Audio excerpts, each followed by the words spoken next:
न गंध गुणोपेतं ये तं कुसुम संतति पूजयामि मुनिन्दस्स सिरिपाद सरोरुहे गंध संभार युतेन धूपेन सुगंधिना सुगंधिना गंधेन पूजयामि तथागत। विश्व शांतिदूत, विश्व वंदनीय, द लाइट ऑफ वर्ल्ड या जगाचा प्रकाश, विश्व दीप, महान कारुणिक अर्हत सम्यक संबुद्ध देवानंद पियदस्सी धम्मदायाद महान सम्राट अशोक मौर्य, बोधिसत्व विश्वरत्न, द सिंबल ऑफ नॉलेज, अर्थतज्ञ, जग बदलणारा बाप माणूस डॉक्टर बाबासाहेब आंबेडकर या तीनही महामानवांना तिवार अभिवादन करून कालकथित दिवंगत कालगत रवींद्रजी भगत यांच्या 5व्या पुण्यानुमोदन कालकथित दिवसाच्या निमित्तानं आयुष्यमती उपासिका रजनीआई भगत आणि त्यांचा संपूर्ण भगत परिवार पांजरी या गावातील नागपूर या ठिकाणी असलेलं हे पांजरी छोटस गाव आणि या पांजरी गावातील नवचैतन्य बुद्ध विहाराशी संबंधित असलेल्या सर्व श्रद्धाशील संपन्न बौद्ध उपासक उपासिकांना मंगलाची कामना करतो। या ठिकाणी उपस्थित आर्याजी भद्राकात्यायनी, आर्याजी सुजाता यांना मंगलाची कामना करतो। या ठिकाणी या कालकथित दिवसाच्या निमित्तानं सर्वांनी डोळे उघडायचे आहे, खाली हात ठेवायचे। या कालकथित दिवसाच्या निमित्तानं सर्वांनी एकाग्र चित्तानं श्रद्धायुक्त चित्तानं धम्म श्रवण करायचं आहे। धम्म श्रवण, धम्म श्रवण कालो अयं भदंता, ही धम्म श्रवण करण्याची वेळ आहे। कालेन धम्म श्रवणं एतं मंगलं उत्तमं, योग्य काळी धम्म श्रवण करणे हे उत्तम मंगल आहे। कालेन धम्म साकच्छा एतं मंगलं उत्तमं, योग्य समयी योग्य काळी धम्म चर्चा करणे, धम्म चर्चा घडवून आणणे हे उत्तम मंगल आहे। या मंगलाच्याच दिशेनं आज आयुष्यमती रजनीआई भगत या परिवारांनी आज एक भिक्खू आणि 2 भिक्खुनींना आमंत्रित करून भोजन दानाची दान पारमिता आणि त्यांना चिवर दानाची दान पारमिता या परिवारांनी संपन्न केलेली आहे। सोबतच आईने या कालकथित दिवसाच्या निमित्तानं आपल्या पांजरी गावातील नवचैतन्य बुद्ध विहाराकरिता धम्मस्तंभाचं त्यांनी दान सुद्धा केलेलं आहे। आवाज केलाय ना? तर या धम्मस्तंभ, हे धम्मस्तंभ माझ्या आहे ना, हे धम्मस्तंभ याला काय म्हणतात? धम्मस्तंभ म्हणतात। काय म्हणतात त्यांना? धम्मस्तंभ। जे आईनं धम्मस्तंभ आज दान करणार आहेत त्या खूप मोठं छान दान आहे। तर याला ऍक्च्युली तुम्ही अशोक स्तंभ जरी म्हणत असाल, परंतु त्याला अशोक स्तंभ नाही म्हटल्या जात, त्याला धम्मस्तंभ म्हणतात। काय म्हणतात? सम्राट अशोकांनी जे 84,000 शिलालेख कोरले होते ना, 84,000 सम्राट अशोकाचे शिलालेख म्हणजे त्यांचं ते संविधानच आहे। समजलं तुम्हाला? या जगातले पहिले संविधानकार कोण आहे? महान सम्राट अशोक। पण त्यांचं संविधान हे 84,000 शिलालेखांवर होतं। कशावर होतं? 84,000 शिलालेख हे त्यांचं संविधान। तर मी तुम्हाला याला जे म्हटलंय धम्मस्तंभ म्हटलं जातं, तर मी माझ्या हातचं नाही सांगत. सम्राट अशोकाने जे शिलालेख कोरले त्या शिलालेखांवरच त्यांनी त्याला नाव दिलं आहे धम्मस्तंभ, शिलास्तंभ असे दोन नाव आहे. म्हणजे धम्म थंब असा पाली शब्द आहे आणि शिलाथंब. शिला म्हणजे काय तर दगड. तर सम्राट अशोकांचे जे 84,000 शिलालेख होते, बाबर त्याचा आवाज काय तर हे 84,000 जे शिलालेख आहे महान सम्राट अशोकांचे, तर ह्या 84,000 शिलालेखांच्या आधारांवरच त्यांनी या भारताला स्वर्णिम भारत केलं. स्वर्णिम भारत, अखंड भारत केलं, सुखी संपन्न भारत केलं. मग सम्राट अशोकांनी संविधान कशावर लिहिलं, तर संविधान 3 याच्यावर लिहिलं आहे, गुहालेख, शिलालेख आणि स्तंभलेख. नीट लक्ष द्या, गुहालेख, शिलालेख आणि स्तंभलेख यांच्यावर सम्राट अशोकाचं संविधान होतं. 84,000 शिलालेखांवर संविधान होतं. या संविधानाच्या आधारावरच त्यांनी भारताला अखंड भारत केलं. अफगाणिस्तान, पाकिस्तान ते कंबोडिया, मिस्र पर्यंत, म्हणजे आजचं Pakistan, Tajikistan, Uzbekistan, Kazakhstan, Balochistan, Iran, Iraq, मिस्र, इजिप्त, मेसोपोटेमिया पर्यंत सम्राट अशोकांनी याच 84,000 शिलालेखांच्या आधारावर अख्ख्या जम्बूद्वीपाला उभं केलेलं आहे. लक्षात घ्या. मग सम्राट अशोकांनी आपलं संविधान कशावर कोरलं तर ते मी तुम्हाला सांगितलेलंच आहे, गुहालेखांमध्ये. गुहालेख, गुहालेख म्हणजे काय तर सम्राट अशोकाने जिथे बुद्ध लेण्या कोरल्या त्या बुद्ध लेण्याच्या आतमध्ये भिंतीवर आणि बाहेरच्या भिंतीवर ते आपली जे लोक कल्याणकारी योजना आहे, बुद्धाची शिकवण म्हणा किंवा तो संदेश म्हणा, सम्राट अशोकांनी पाली प्राकृत भाषेमध्ये लिहिलेला आहे. तसा सम्राट अशोकांनी पाली प्राकृतच तर लिहिलेलाच आहे, परंतु 5 लिपींमध्ये त्यांनी धम्मस्तंभ शिलालेख कोरले. किती लिपीमध्ये? 5. तर तुम्ही पूर्ण भारतामध्ये सर्वात जास्त शिलालेख सम्राट अशोकाचे कर्नाटक मध्ये सापडलेले आहे. कुठं? कर्नाटक मध्ये. तर सम्राट अशोकांचे सर्व शिलालेख पाकिस्तान, अफगाणिस्तान पर्यंत भेटतात दगडांवर. मग याचा अर्थ असाच आहे की संपूर्ण जम्बूद्वीप भारतामध्ये सर्वांनाच पाली भाषा येत होती. नाहीतर आता पहा बरं, तुम्ही तामिळनाडूकडे जा, तिकडे तुम्हाला वेगळी भाषा दिसते. कर्नाटककडे जा, तिकडे कन्नड भाषा दिसते. ओडिसाकडे जा, ओडिया भाषा दिसते. महाराष्ट्रात मराठी भाषा दिसते, तिकडे गुजराती दिसते, तामिळ, तेलुगू हे सगळं दिसतं तुम्हाला. पण सम्राट अशोकाच्या काळी, बुद्धाच्या काळामध्ये या प्राचीन जम्बूद्वीप भारताची एकच भाषा होती, ती म्हणजे पाली प्राकृत भाषा, धम्म लिपी होती. सर्वांनाच पाली बोलता येत होतं, सर्वांनाच पाली लिहिता येत होतं. आणि म्हणून सम्राट बुद्धाने सुद्धा आपल्या धम्माचा प्रचार प्रसार कोणत्या भाषेत केला? पाली प्राकृत भाषेमध्ये. समजलं तुम्हाला? आणि सम्राट अशोकाने सुद्धा आपल्या धम्माचा प्रचार प्रसार कोणत्या भाषेत केला? पाली प्राकृत. सर्वांनाच पाली भाषा येत होती त्या काळामध्ये. तेव्हाच तर सगळीकडे वेगवेगळे शिलालेख वेगवेगळे दिसत नाही, वेगवेगळ्या भाषेतले. तर सगळीकडे पाली भाषेतलेच आपल्याला काय दिसतात? शिलालेख दिसतात. समजलं तुम्हाला? ती राजभाषाही होती आणि राष्ट्रभाषाही होती. समजलं? सर्वांना पाली बोलता येत होतं, लिहिता येत होतं. इथपर्यंत लक्षात राहील तुम्हाला. दुसरी गोष्ट, सम्राट अशोकांनी ही जी पाली प्राकृत जी भाषा आहे, तर ही पाली प्राकृत भाषा लिहिण्याकरिता मी पहिल्यांदा तुम्हाला सांगितलं ते गुहा म्हणजे काय तर बौद्ध लेण्या. बौद्ध लेण्यांमध्ये सुद्धा त्यांनी पाली प्राकृत भाषेमध्ये बुद्धाची शिकवण म्हणा किंवा लोक कल्याणकारी योजना, मानवतावादी विचार हे त्याच्यावर कोरलेलं आहे. दुसरी गोष्ट, जिथे जिथे भल्ला मोठा पहाड असेल तर त्या पहाडावर सुद्धा त्यांनी आपले जे लोक कल्याणकारी ज्या योजना आहे, लोकांच्या हिताच्या, सुखाच्या, समजलं, किंवा बुद्धाची शिकवण, बुद्धाचे सूत्र त्यावर कोरलेले आहे. आता ज्या ठिकाणी दगडच उपलब्ध नाही आहे, पहाडच उपलब्ध नाही आहे, मग काय करायचं? तर मग सम्राट अशोकांनी दगड आपल्या त्या रथाच्या म्हणजे हत्तींच्या त्या रथ तयार करून त्याच्यावर ते दगड नेले. म्हणजे जिथं दगड नाही आहे, आजूबाजूला पहाड नाही, पण तिथून पहाड आणायचा हत्तीचा रथ करून, त्याच्यावर मग ते पहाड आणून ते पहाडाचं ते कोरीव काम करून हे असे धम्मस्तंभ निर्माण केले जात होते. समजलं तुम्हाला?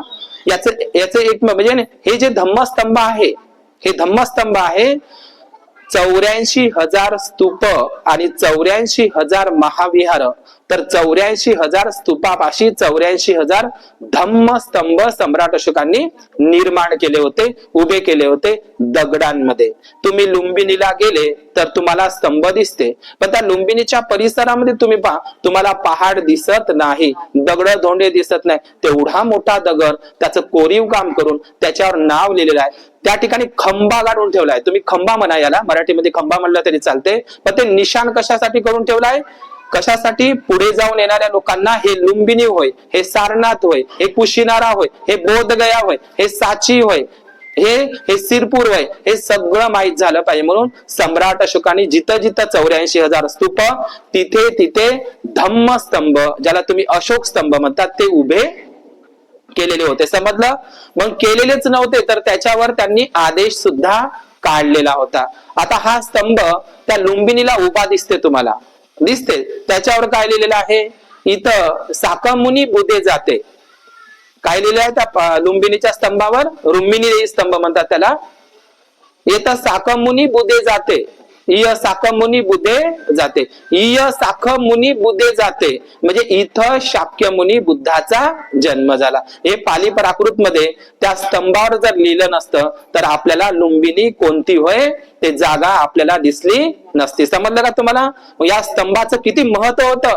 खंबा गाडून ठेवला तिथं, इथं बुद्धाचा जन्म झाला, इथे भगवान बुद्धांनी धम्मचक्र प्रवर्तन केलं, इथे भगवान बुद्धाचं महापरिनिर्वाण झालं, इथे भगवान बुद्धांनी वर्षावास केला, इथे भगवान बुद्धांनी धम्मदेशना दिली. याचे सर्व निशाण खून म्हणून ते स्तूपांच्या जवळ काय लिहिलेलं आहे?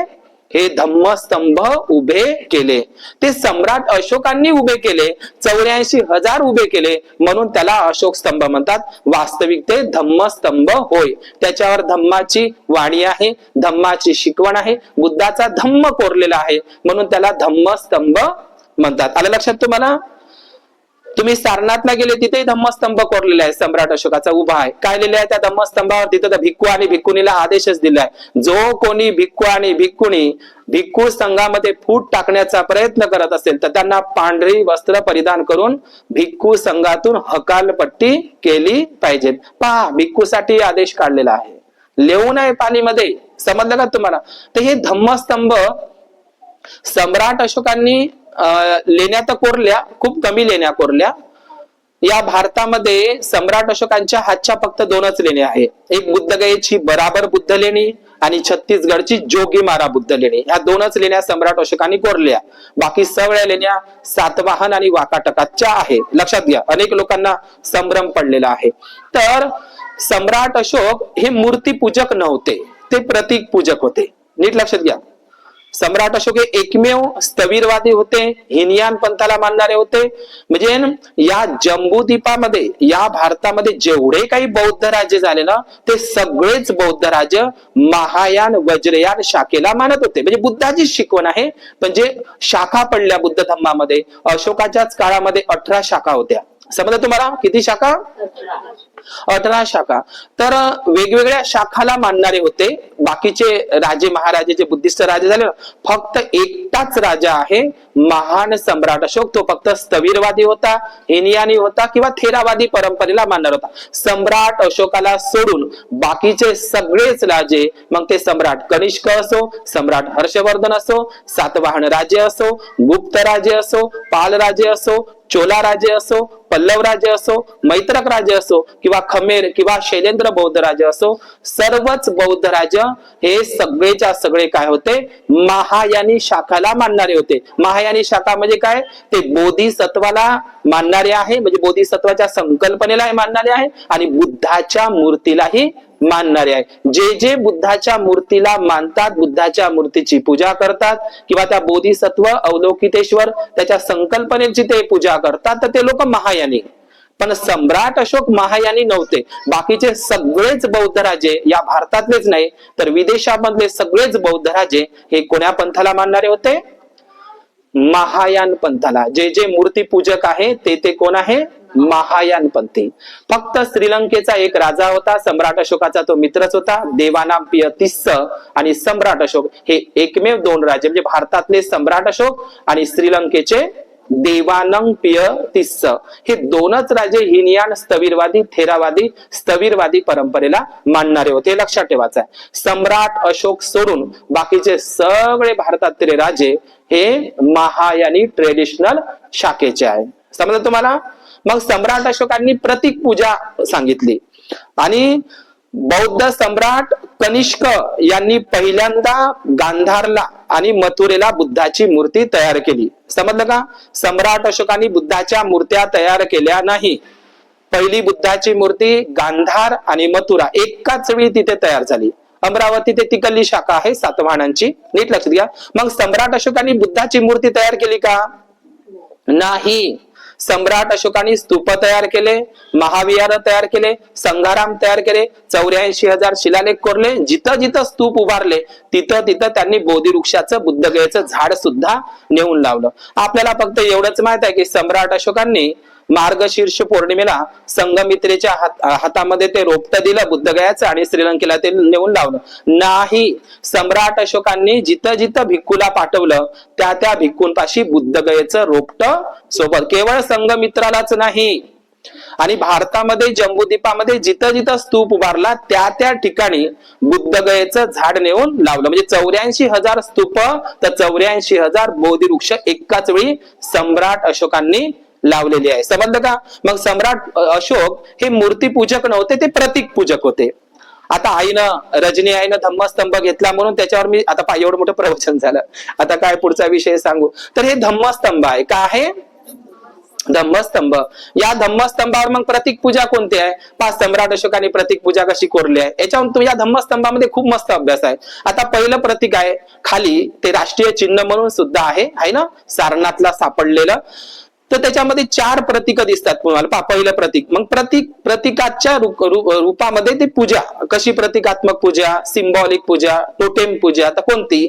या स्तंभाच्या खाली तुम्ही पहा, चक्राच्या खाली. आता याच्यावर नसेल पण ओरिजिनल याच्यावर कधी कधी आहे ते. तर पहिल्यांदा आहे त्याच्यावर हत्ती. काय आहे? सम्राट अशोकांनी 4 बाजूनच्या, म्हणजे वरतूनच नाही, वर तर तुम्हाला 4 तोंडाचं सिंह मुद्रा दिसते वरतून, पण खालच्या भागाला काय काय आहे ते लक्षात घ्या. सारनाथला काय आहे? पहिल्यांदा आहे हत्ती. काय आहे? हत्ती. आता तुम्हाला माहित आहे महामायेच्या स्वप्नामध्ये हत्ती आला होता. हत्तीला पालीमध्ये नाग म्हणतात. नाग या शब्दाचा अर्थ होते हत्ती, पालीमध्ये नाग म्हणतात. नागसुत्तही आहे. समजलं का तुम्हाला? तर हत्ती हे कशाचं प्रतीक आहे? हत्ती हे सिद्धार्थ गौतमाच्या जन्माचे प्रतीक आहे. महामायेच्या स्वप्नामध्ये, स्वप्न हे सांकेतिक आहे, ऐतिहासिक घटना नाही आहे. सांकेतिक घटना वेगळ्या असतात. आता जे तुम्ही शिल्प पाहता का नाही, जे काही हिंदू लोकांनी महालक्ष्मी चित्र म्हणून प्रेझेंट केलेलं आहे, ते महामायेचं चित्र आहे. कोणाचं चित्र आहे? महामायेचं चित्र. कमळाच्या फुलावर बसलेली आहे किंवा उभी आहे आणि 2 बाजून 2 पांढरे शुभ्र हत्ती आपल्या सोंडमध्ये कलशनं तिच्या अंगावर जल अभिषेक करत आहे, आंघोळ घालत आहे. तर हे ऐतिहासिक चित्र नाही आहे, हे सांकेतिक घटना आहे. या लक्षात ठेवायचं आहे. सांकेतिक घटना वेगळ्या असतात आणि ऐतिहासिक घटना वेगळ्या असतात. म्हणजे महामायेचं स्वप्नही कोरलेलं आहे. तुम्ही लेण्या पहा, शिलालेख पहा, स्तूप पहा, अजिंठा वेरूळला, तिथं महामायेचं स्वप्न, ते स्वप्न आहे. स्वप्न सुद्धा त्या शिल्पांमध्ये कोरलं. ती ऐतिहासिक घटना नाही आहे, त्याला ऐतिहासिक घटना नाही म्हणतायत, ती सांकेतिक घटना आहे. म्हणून हत्ती कशाचं प्रतीक आहे? हे संकेत आहे. महामायेच्या जन्माचं प्रतीक म्हणून आपण त्याला मानतो. पांढरा शुभ्र हत्ती आणि पांढऱ्या शुभ्र हत्तीच्या तोंडामध्ये पांढरं शुभ्र कमळाचं फूल, म्हणजेच त्याला पाली भाषेमध्ये पुंडरीक म्हणतात. पांढऱ्या कमळाला पाली भाषेमध्ये काय म्हणतात? पुंडरीक. समजा तुम्हाला? म्हणजे तो हत्ती तर कोरला सम्राट अशोकांनी, पण त्या हत्तीच्या तोंडामध्ये पांढरं शुभ्र कमळाचं फूल, लाल कमळाचं फूल आणि पांढरं कमळाचं फूल आणि निळं कमळाचं फूल हे बुद्धाच्या जन्माचंच प्रतीक आहे. आता ते मोदीनं चोरलं. मोदीनं काय केलं? चोरलं ते कमळाचं फूल, आहे का नाही? तर RSS वाल्यांनी ते चोरलं. आईनं सांगितलं मला, बरं झालं. तर बघा, ते हत्तीमध्ये कोणते 2 दाखवलेले आहे? म्हणजे पांढरा शुभ्र हत्ती आहे. केवळ हत्तीच नाही, तर त्या हत्तीच्या सोंडमध्ये पांढऱ्या शुभ्र कमळाचं फुल, त्यालाच पालीमध्ये पुंडरीक म्हणतात. म्हणजे जन्माचं सांकेतिक प्रतीक सम्राट अशोकांनी कोरलं. पण बुद्धाची मूर्ती कोरली का? नाही. दुसरं त्याच्या खाली तुम्हाला कोणतं दिसते? बैल. आता बैल काय? तर ज्यांनी बुद्ध आणि त्याचा धम्मग्रंथ वर्षावासामध्ये तुम्ही वाचत असाल नवचैतन्य बुद्ध विहारामध्ये दरवर्षी, मला माहित नाही इथल्या बाया किती वाचते तर, ठीक ना. आता एखादी वेळ येऊन पाहा लागेल या पांजरी गावामध्ये. तर आता मी पहिल्यांदाच या गावामध्ये आलो, ऐका मला काय माहित बापा.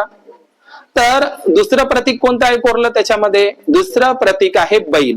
तर बुद्ध आणि त्याच्या धम्मग्रंथामध्ये असा उल्लेख आहे की राजा शुद्धोधनाच्या घरी म्हणजे सिद्धार्थ गौतमाच्या घरी एका दिवसाला 1000 नांगर चालत होते शेतामध्ये.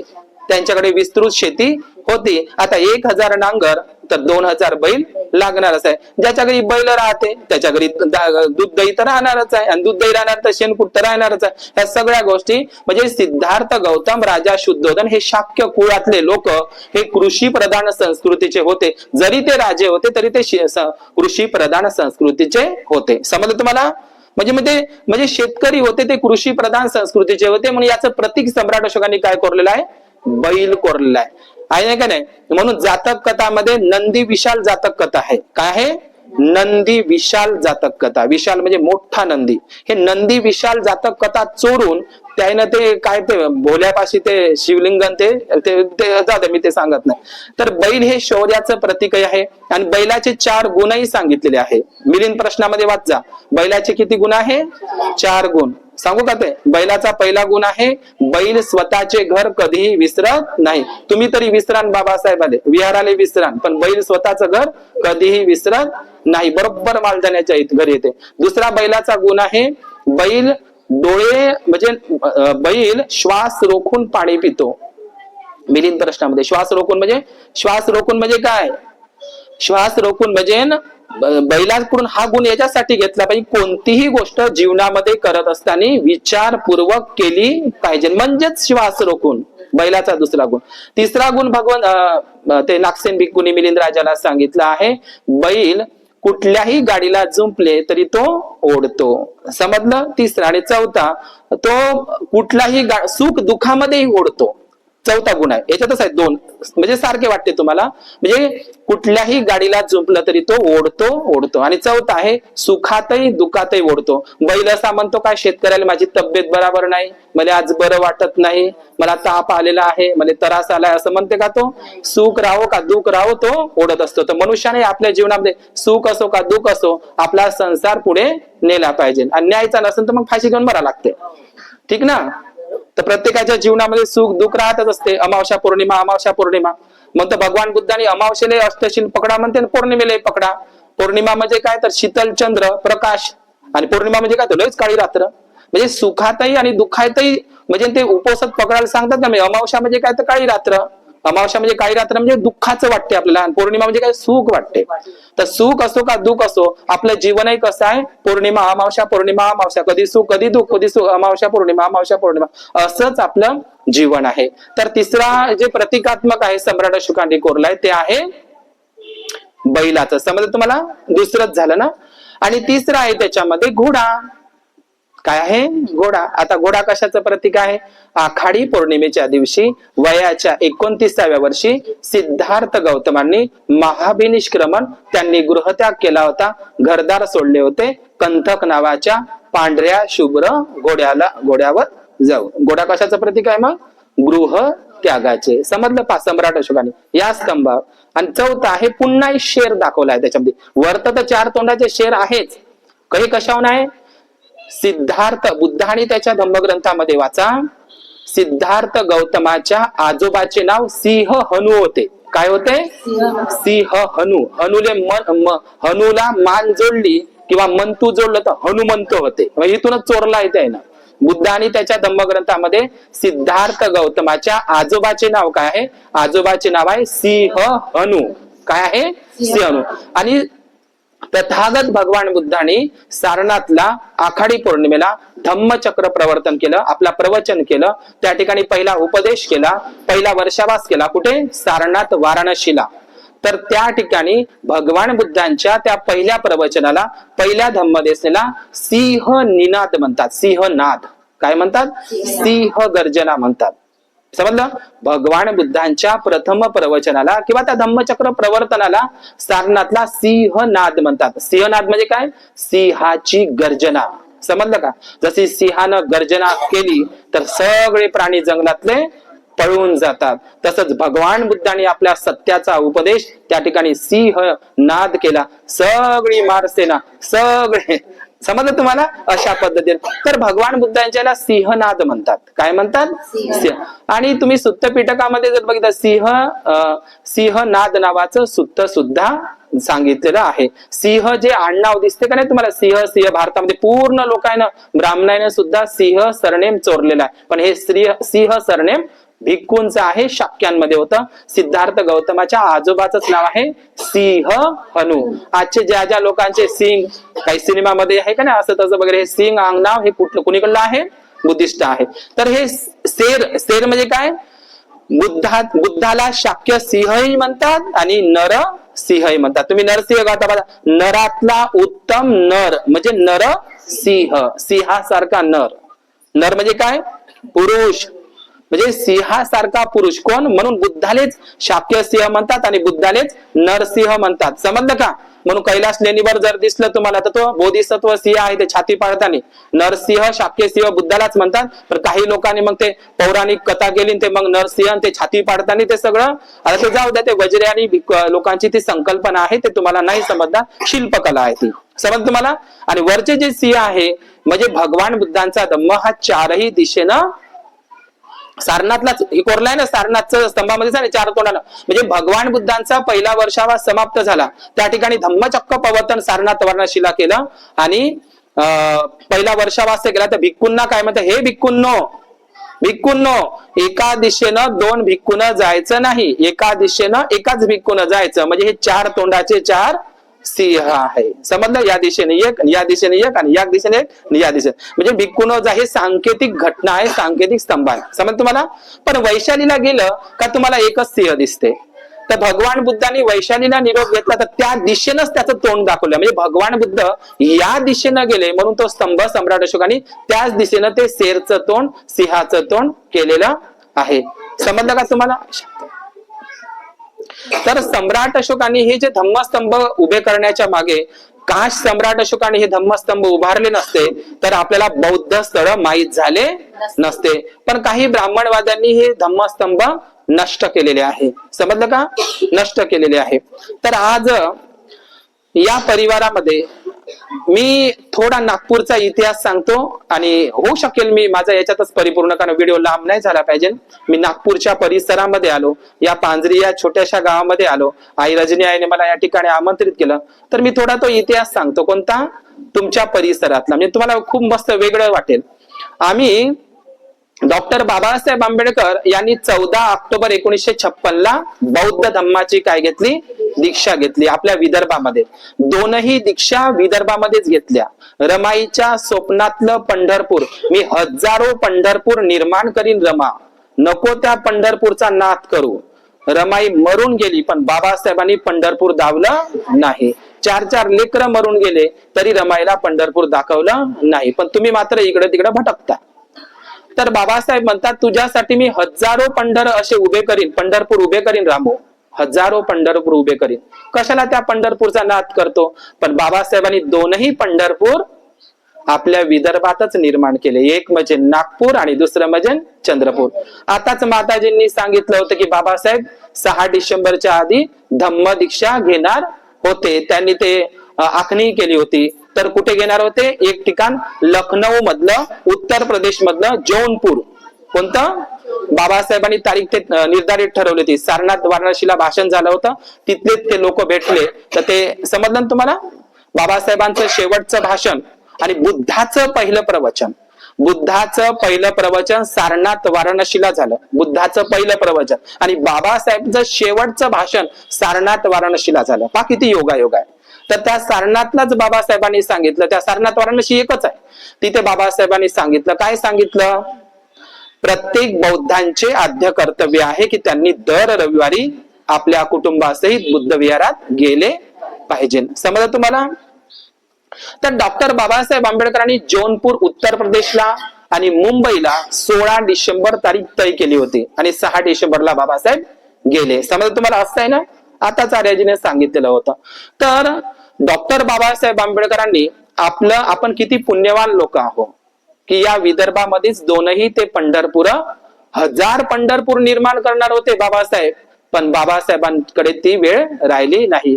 आईनं जन्म द्यावं आणि त्या बाळाला लगेचच सोडून जावं, अशीच आपली गत झालेली आहे. तर बाबासाहेब 1000 पंढरपूर तयार करतच होते, परंतु बाबासाहेबांना ते वेळ मिळाला नाही आणि 2च पंढरपूर तयार झाले. ठीक ना, पहिलं म्हणजे नागपूर आणि दुसरं म्हणजे चंद्रपूर. तर बाबासाहेबांनी लोकांनी प्रश्न विचारला का तुम्ही नागपूर हे ठिकाण का निवडले? 15 ऑक्टोबरच्या भाषणामध्ये आहे. 15 ऑक्टोबरच्या भाषणामध्ये त्याच्या वेळी मी जाता जाता तुम्हाला पुन्हा सांगेनच. तर 15 ऑक्टोबर 1956 ला बाबासाहेबांनी बघा काय सांगितलं, नागपूर हे ठिकाण निवडण्याचं कारण हेच आहे की प्राचीन काळामध्ये अगस्ती नावाची, बाबासाहेबांनी ही सांगितलेली गोष्ट आहे भाषणातली, अगस्ती नावाचा एक ऋषी मुनी होता आणि त्या अगस्ती ऋषी मुनीनं एक नाग मनुष्य वाचवला, बाकीचे नाग मनुष्य ते जाळून टाकले आर्यांनी. समजलं? आर्यांनी काय केलं, म्हणजे आर्यांनी म्हणण्यापेक्षा तुमच्या भाषेमध्ये ब्राह्मणांनी त्या नाग लोकांना जाळून टाकलं. त्या नाग लोकांमधल्या, त्या नाग मनुष्यामधला एकच नाग म्हणजे तो तक्षक नावाचा नाग, त्या एका नाग मनुष्याला अगस्त नावाच्या त्या मुनीनं वाचवलं. त्या नाग मुनीचेच आपण काय आहे, त्या एका नाग मनुष्याचेच आपण काय आहे, नागवंशी लोक आहे. नाग म्हणजे साप नाही, नाग म्हणजे काय डोम्या नाही. नाग म्हणजे, नाग या शब्दाचा अर्थ हत्तीच होते पालीमध्ये. नाग हे फक्त टोटेम आहे आणि नागवंशी आपण लोक आहोत. समज तुम्हाला आलं का लक्षात तुम्हाला? तर नाग लोक पूर्ण जम्बूद्वीप भारतामध्ये होते, संपूर्ण भारतामध्ये नाग लोक होते. संपूर्ण एकही असं ठिकाण नाही जिथं नाग लोक, नागराजांची सत्ता नव्हती. नाग लोक पूर्ण जम्बूद्वीप भारतात होते, पण सगळ्यात जास्त नाग लोकांचं दाट ठिकाण कुठं होतं? नागपूरला. पूर जसा नदीला आलेला पूर आहे का नाही, तर सगळ्यात जास्त नागवंशी लोक कुठं होते? नाग लोक नागपूरला होते. आणि नाग लोक नागपूरला होते किंवा नाही, तर याचाही आपण अनुसंधान घेऊया. तर नागपूर हे नावच त्याचं आहे, नाग लोकांची वस्ती होती आणि हे नागपूर दक्षिण कोसलला लागून आहे. आणि तुमचं जे आपलं जे गाव आहे हे पूर्व कोसलला आहे. म्हणजे बुद्ध आणि त्याच्या धम्मग्रंथामध्ये वाचा तुम्ही, एकदा तथागत बुद्ध दक्षिण कोशल प्रदेशामध्ये पंचशाल नावाच्या गावामध्ये गेले, असं बुद्ध आणि धम्मामध्ये लिहून आहे. पंचशाल नावाच्या गावामध्ये. ती घटना कशी आहे, जेव्हा तथागत बुद्ध त्या गावात नाही गेले पाहिजे म्हणून ब्राह्मण लोक त्या विहिरीमध्ये कचरा वगैरे टाकून ठेवतात, ते जहाज वगैरे काढून ठेवतात. तुम्ही बुद्ध आणि त्याच्या धम्म, हे पंचसाल नावाचं गाव दक्षिण कोशल मध्ये आहे. आणि दक्षिण कोसल बुद्धाच्या काळामध्ये राजा प्रसेनजिताचं राज्य होतं. आता आपण जिथं आहोत दक्षिण कोसल म्हणजे काय, आजचं भंडारा गोंदिया हे दक्षिण कोसल आहे, छत्तीसगड मध्य प्रदेश हे दक्षिण कोसल आहे, झारखंड हे दक्षिण कोसल आहे. समजलं तुम्हाला? चंद्रपूर पर्यंत दक्षिण कोसल होतं. आणि आपण दक्षिण कोसलच्या बॉर्डरवर आहोत, म्हणजे आपण कोणा याच्यामध्ये आहोत, नागपूर वगैरे हे पूर्व कोसल आहे. म्हणजे बुद्धाच्या काळामध्ये प्रसेनजित राजाची सत्ता होती. समजलं तुम्हाला?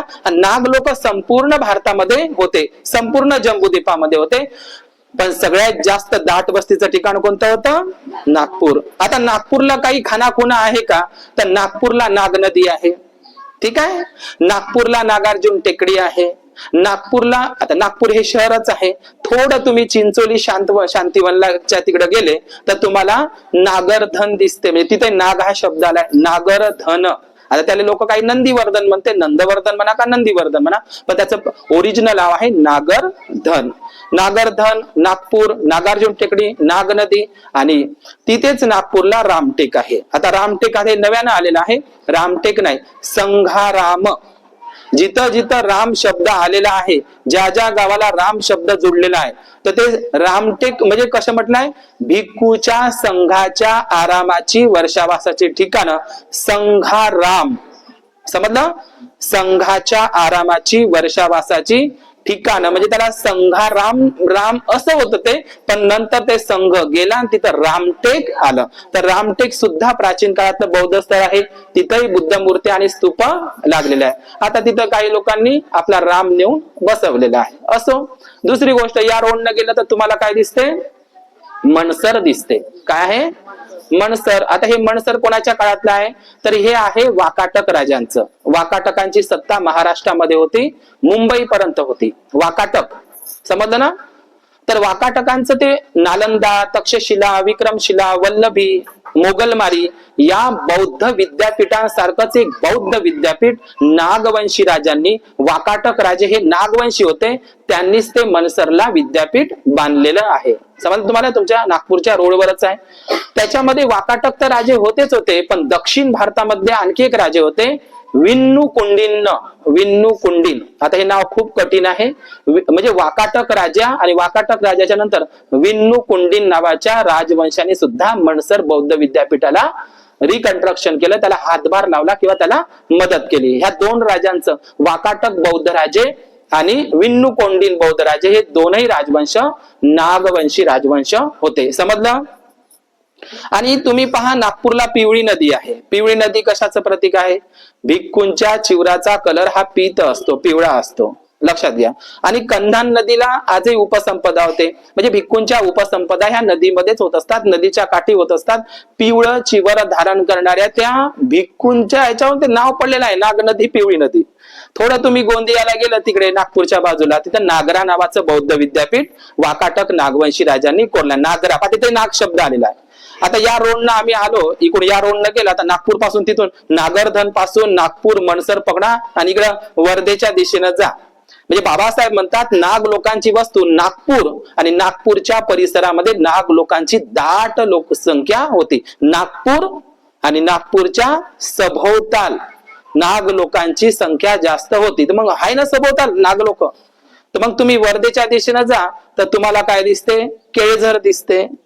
प्राचीन काळामध्ये तिथं धम्मनाग नावाचा राजा राहत होता, त्याला राजकुमार होता सुमित्र, त्याची राणी होती भद्रशिला. तर धम्मनाग नावाचा राजा होता. केळझरचं नाव आता केळझर पडलेलं आहे, त्याचं प्राचीन नाव आहे धम्मचक्र नगर किंवा एक चक्र नगर. समजलं? केळझरचं म्हणजे ते नाग राजधानीच आहे. थोडं पुढे गेलं केळझरच्या, तुम्हाला पवनार दिसते. वर्धा आधी का पवनार आधी? पवनार आधी. वर्धा शहर आता आता बसलेलं आहे आणि वर्धा आणि पवनार काही जास्त लांब नाही. पवनार आणि वर्धा जास्त लांब नाही. पवनार पासून वर्धेचं अंतर आहे 2 किलोमीटर. 2 किलोमीटर म्हणजे काय आहे? ते लागूनच आहे वर्धेला पवनार. वर्धा शहर हे आधुनिक शहर आहे, लक्षात घ्या. जास्त वर्ष नाही झाली त्यांना. सेवाग्रामचं जुनं नाव सेगाव आहे, गांधीजींनी ठेवलं सेवाग्राम, लक्षात घ्या. सेवाग्राम हे मागूनच वस्ती आहे. आणि लक्षात घ्या, वर्धा शहरही मागावूनच झालेलं आहे. सगळ्यात जुनं शहर आहे, धम्मनगर आहे ते पवनार. समजलं का? आणि कोणतेही शहर हे नदीच्या काठावरच असतात. आता पवनारला कोण राहत होते? तर पवनारला वाकाटक नागराजे राहत होते, त्यांच्या राजधान्या होत्या नागरधन, मनसर आणि हे पवनार हे राजधानी होती. पण पवनारचं प्राचीन नाव होतं प्रवरपूर. समजलं तुम्हाला? काय होतं?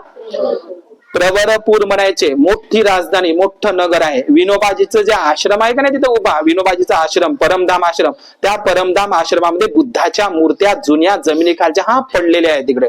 आणि सम्राट कनिष्काची मूर्ती, लाल दगड आपल्या विदर्भामध्ये आहेच नाही, लाल दगड आहेच नाही, लाल दगड. पण लाल दगडातली सम्राट कनिष्काने दान केलेली, आपल्या विदर्भात पाठवलेली, वर्धा जिल्ह्यामध्ये पाठवलेली पहिली बुद्ध मूर्ती आहे ती म्हणजे पवनारच्या आश्रमामध्ये. तुम्ही कधी पवनारला तिथे जाते, जो विनोबा भावे जो ब्राह्मण होता ना, त्या विनोबा भावेनं ते पवनारचा आश्रम बुद्ध विहारावर उभा केलेला आहे. समजलं का? तुम्ही ते राम मंदिर पाहिलं असेल. 6 डिसेंबरला त्यांनी जाणीवपूर्वक बाबरी मस्जिद म्हणण्यापेक्षा ते बुद्ध विहार त्यानं पाडलं. समजलं का? कशा पाहिजे? 6 डिसेंबरलाच पाडलं ब्राह्मणांनी जाणून बुजून. समजलं का? बाबरी मस्जिद नाही, ते बावरी महाविहार होतं. बावरी भिक्खूंचं, बावरी नावाचा भिक्खू होता तो. समजलं का तुम्हाला? पैठणला राहायचा होता तो, श्रावस्तीचा. पारायण सुत्तवाचा तुम्ही सुत्त निपातामध्ये ती कहाणी तुम्हाला सापडेल. तर दुसरा नागराजा कोणता होता? पवनार.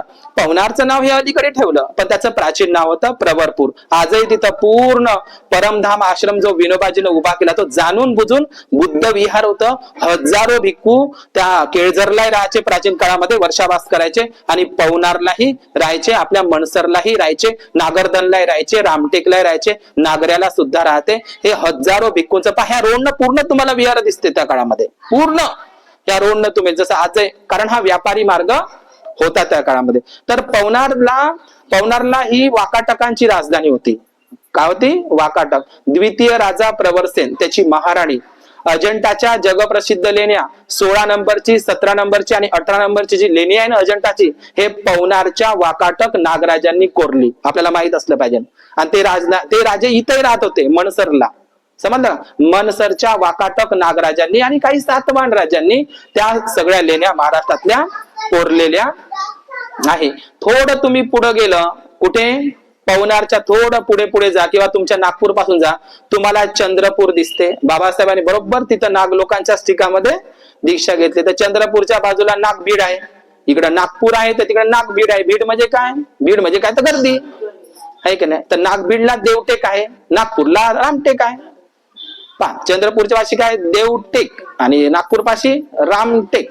तर देवटेकला सम्राट अशोकाचा शिलालेख सापडलेला आहे. त्याच्यावर भगवान बुद्धाचं पहिलं शिलाय पाण्यातिपाता वेरमणी सिक्खापदम समाधम. पहिल्या शिलाचं पाली प्राकृत मध्ये देवटेकला जो शिलालेख सापडलेला आहे तो तुमच्या नागपूरच्या अजब बंगल्यामध्ये ठेवलेला आहे. लक्षात घ्या. कोणता? देवटेक. तर त्याच्यावर बुद्धाच्या म्हणजे प्राण्यांची हिंसा करू नये असा आदेश सम्राट अशोकाचा देवटेकच्या त्या नागबीड पाशी, नागबीड, देवटेक, गडचांदूर आणि चंद्रपूरच्याच बाजूला रामदिघी ते जुनं मंदिर आहे का नाही शंकरजीचं, तिथं सम्राट अशोकांचा आणि सातवाहन राजांचा स्तूप होता. समजलं का तुम्हाला? आणि त्याच चंद्रपूरच्या बाजूला चंदनखेडा नावाचं ठिकाण आहे, तिथे सातवाहन वाकाटकांचा स्तूप आहे. समजलं? थोडं तुम्ही इकडे गेले आईच्या गावाकडे, जशी आता आई आले ना तिकडे भिवापर, तिकडे आहे पवनीचे एकूण 5 स्तूप. किती? 5 स्तूप. ती वैनगंगा नदीच्या काठावर आहे. 5 स्तूप. चांडकापूर स्तूप, हरदोला स्तूप आणि त्या ठिकाणी लक्षात घ्या तो पवनीचा जो स्तूप आहे ना, पवनी आणि पवनार हे नाग राजांचे ठिकाण आहे. समजलं का? आणि जगामध्ये लक्षात घ्या भारतामध्ये बुद्धाच्याही आधीचा अवशेष पवनीला लागलेला आहे. त्याला हल्लूर सभ्यता म्हणतात. तुम्हाला नाही समजणार. म्हणजे बुद्धाच्या पूर्वीचे अवशेष लागलेले आहे पवनीला. आपल्या महाराष्ट्रामध्ये अख्ख्या भारतामध्ये फक्त कौंडण्यपूर, लक्षात घ्या, फक्त कौंडण्यपूर हे अमरावती पाचचं तिथेही सम्राट अशोकाचा स्तूप अवशेष आहे. समजलं तुम्हाला? कौंडण्यपूर आणि पवनी बुद्धाच्या आधीचे अवशेष विटा मानव सभ्यता तिथं लागलेली आहे. पवनीला एकूण 5 स्तूप आहे. किती? 5 स्तूप. पवनीचा तुम्ही दगड पाहा, तुम्हाला आजूबाजूला दगडच दिसत नाही. पण त्या पवनीला जे जगन्नाथ टेकडी आहे, वास्तविक पाहता जगन्नाथ बुद्धालाच म्हणतात. तर ते पवनी सुद्धा किती प्राचीन, म्हणजे 84,000 जे स्तूप बांधले होते ना पूर्ण जम्बूद्वीप भारतामध्ये, सम्राट अशोकाने किती स्तूप बांधले होते? 84,000. ती बांधायला सम्राट अशोकांना 3 वर्ष लागली. किती वर्ष? किती विटा लागल्या असेल, किती कामगार लागले असेल, किती कारागीर लागले असेल, किती मेहनतीनं त्या बांधलेले आहे 84,000 स्तूप. तर त्या 84,000 स्तूपापैकीचा एक स्तूप पवनीला होता. विश्वमित्र नावाची भिक्खुनी त्या ठिकाणी राहायची. त्या ठिकाणी सातवाहन, वाकाटक, सुंग आणि क्षत्रप राजे आणि मौर्य राजांचे अवशेष आहे. कुठं? पवनीला. स्वतः सम्राट अशोकांनी 84,000 स्तूप बांधले मोगलीपुत्र तिस्सांच्या आदेशावरून, आणि त्या स्वतः 84,000 स्तूपाला सम्राट अशोकांनी भेटी सुद्धा दिल्या. आणि ज्या दिवशी भेटी दिल्या त्या काळामध्ये मेणबत्ती नसल्यामुळे सम्राट अशोकांनी त्या ठिकाणी दिवे लावून, स्तूपांच्या गोल गोल गोल गोल गोल गोल दिवे लावून त्यांचं काय केलं? उद्घाटन केलं. फुलांच्या सडा टाकला, जसं तुम्ही शेणगौरी टाकता का नाही ते शेणगौरीच्या भोवतात, तशा पद्धतीनं ते स्तूपांचंच आहे. नंतर प्रतिक्रांतीच्या नंतर ते हिंदू ब्राह्मणांनी ते केलेलं आहे. तर 84,000 स्तूपांच्या सभोवताल काय लावण्यात आले? दिवे लावले होते.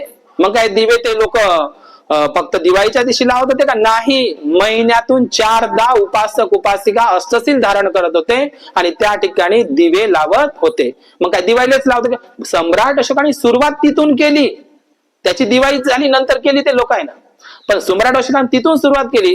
पण दिवे लावण्याची परंपरा फक्त एकच दिवस नव्हती किंवा त्याच सत्रामध्ये नव्हती. महिन्यातून 4दा 84,000 स्तूपापाशी तिथले उपासक उपासिका 2 अष्टमी, 1 अमावस्या आणि 1 पौर्णिमा या महिन्यातल्या 4 दिवसाला त्या स्तूपाच्या जवळ जाऊन काय लावत होते? दिवे लावत होते. जसं तुम्ही 2 अष्टम्या, 1 अमावस्या आणि 1 पौर्णिमा गावातल्या विहारामध्ये जाऊन काय तुम्ही मेणबत्त्या लावत नाही का? लावत नाही का? लावतं ना, तसंच होतं. पण तुम्ही काय केलं नाही, त्याच दिवशी लावावं लागतं. तर काही बाया अशा आहे लपून लपून तेच लावत आहे का नाही? लपून लपून लावत आहे का नाही? काही बाया तर तुपाचे दिवे जाळत आहे बापा, आता ते तर नंतर सांगेन मी. तुपाचे दिवे 40 दिवसाचे. तर सम्राट अशोकांनी स्वतः पवनी भंडाऱ्याला भेट दिलेली आहे. संघमित्रा, महेंद्र, अर्हत, महादेव, भंतेजी, मोगली पुत्ततीस स्वतः सम्राट अशोक आपल्या महाराणी सोबत, कोरवकी सोबत पवनीला आलेले आहे. लक्षात घ्या. तुम्हाला आणखी जाता म्हणून सांगतो मी, तथागत भगवान बुद्ध मुंबईला सुद्धा येऊन गेले. कुठे येऊन गेले? मुंबईला. त्याच काळामध्ये. मला सांगा, मुंबई आधी का सोपारा आधी? सोपाराच आधी आहे. मुंबई शहर नंतर तयार झालं. पण पूर्ण ठाणे जे म्हणतो आपण ठाणे, त्याला पूर्ण सुनापरांत म्हणायचे. बुद्धाच्या काळामध्ये एक व्यापारी होता. आता सुनापरांत नाव होतं. सुनापरांत कशाला म्हणायचे पा सांग तुम्हाला, नीट लक्ष द्या. सुनापरांत कशाला म्हणायचे? पुणे, कोकण, गोवा, मुंबई, ठाणे, पालघर, कल्याण, हे वय सुनापरांत. समजलं? सुना परांत. परांत म्हणजे प्रांत. सुना म्हणजे शांती आहे तिथे. समजलं? त्याला म्हणजे सुना परांत. जुनं नाव होतं सुनापरांत. सुनापरांत कुठून होता? पुणा शहर आहे. पुणा शहर सुद्धा मागावून बसलेलं आहे. सगळ्यात जुनं शहर आहे जुन्नर, म्हणून त्याला जुनं नगर म्हणतात. जुन्नर शहर पहिले, नंतर पुणेचं नाव, आता पुणा पडलंय, त्याचं नाव जुनं नाव पुनवडी होतं. आणि पुण्य भिक्खू वरूनच ते नाव पडलंय. म्हणजे आपल्या महाराष्ट्रामधून पुण्य नावाचा एक व्यापारी श्रावस्तीला गेला आणि तिथून त्यानं व्यापार सोडून दिला आणि त्यानं भिक्खू बनला. बुद्धाच्या काळामध्येच भारतामध्ये म्हणण्यापेक्षा महाराष्ट्रामध्ये बौद्ध धम्माचा प्रचार प्रसार बुद्धाच्या वेळीच झाला. आणि महाराष्ट्रातला पहिला भिक्खू आहे पुण्य नावाचा भिक्खू. कोणता? हा श्रावस्तीला गेला आणि बुद्धाकडून चिवर घेऊन आला आणि त्यानं पूर्ण महाराष्ट्रामध्ये काय केला? बुद्ध धम्माचा प्रचार केला. पुणे मुंबई आता आहे का नाही? तर पुण्यापासून मुंबई असा तो व्यापार करायचा आणि एक दिवस श्रावस्तीला गेला. त्याच्या नावावरूनच त्याचं नाव काय पडलं? पुणा. म्हणून आजही तिथले लोक म्हणतात, पुण्यातले मन आहे तिथं पुण्य आणि तिथं नाही कशाचं उन. पुण्य या शब्दाचा अर्थ होते कुशल कर्म. पुण्य हा पाली शब्द आहे. समजलं का?